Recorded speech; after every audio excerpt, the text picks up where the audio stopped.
Chapter 1. Judgment and Salvation. Nahum chapter 1, verses 2 through 8.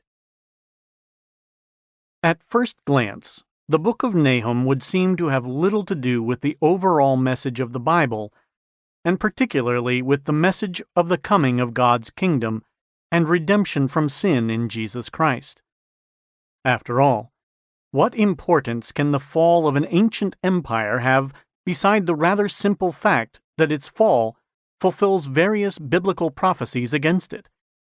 Further, how does a message almost entirely focused on destruction contribute to the Bible's salvation-focused storyline? These questions and others draw attention to some of the challenges that face readers of Nahum. But these questions are not without answers, and Nahum's themes do indeed intersect and connect to major themes in the Old Testament that, when fully developed in the New Testament, are inseparable from salvation through Christ and God's triumph over evil and all his enemies. We will first study Nahum chapter 1 verses 2 through 8, which serves as the backdrop for the Assyria-focused material that follows.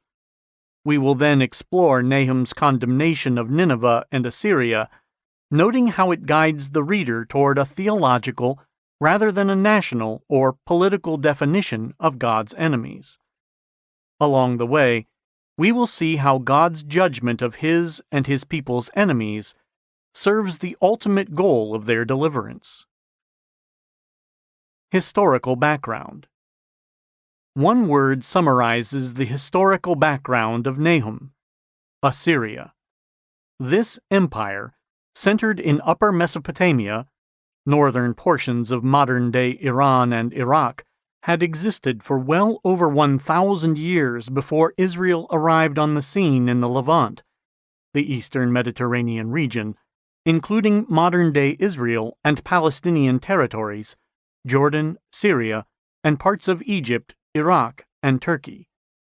After several ups and downs, Assyria became the dominant power in the ancient Near East by the end of the 9th century BC.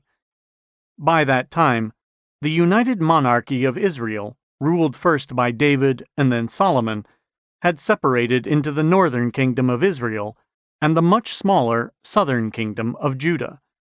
The north quickly veered into idolatrous worship under Jeroboam I, 930 to 909, see 1 Kings chapter 12, and into worship of other gods under Ahab in particular, 873 to 852.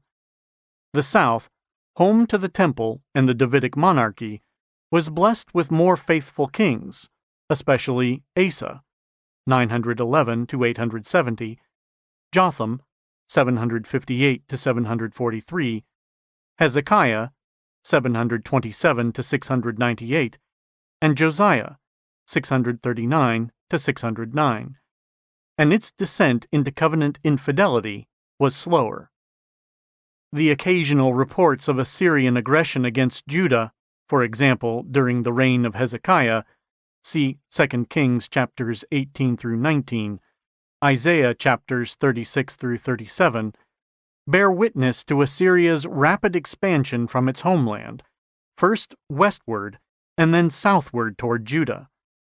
Although Assyrian imperial ideology held that the expansion of the empire was necessary and even inevitable because of the support that the Assyrian gods gave to the king, more practical reasons were also at work. These included the need for natural resources such as lumber and metals, which were in short supply in Upper Mesopotamia, as well as manpower and precious metals.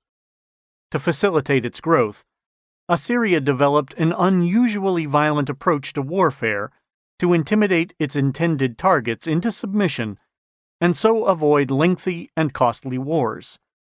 As an example, Ashur-Nasirpal II, 883 to 859, summarizes one of his campaigns in these grisly terms: "While I was in the city of Erebua, I conquered the cities of the land of Lahutu. I killed many of them, namely the inhabitants.